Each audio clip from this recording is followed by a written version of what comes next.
Gerald Anderson, gusto ng comeback project kasama si Kim Chu.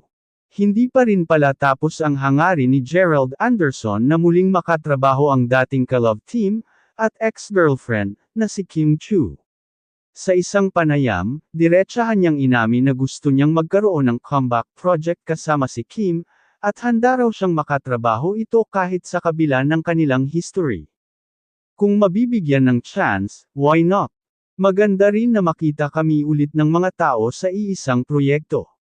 Matagal-tagal na rin yun, at iba na rin ang maturity naming dalawa, pahayag ni Gerald.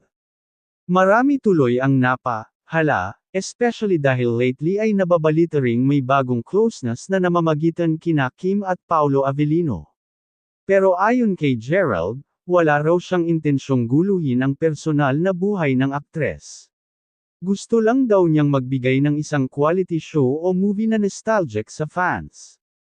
Pero teka lang, game din kaya si Kim sa idea? Sa huling interview ni Kim, mukhang malamig ang tugon niya pagdating sa posibilidad na makatrabaho muli si Gerald.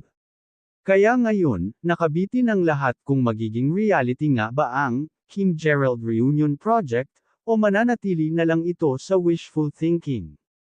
Abangan kung papayag nga ba si Kim, o kung si Paolo Avellino na talaga ang bagong leading man na hindi na niya bibitawan.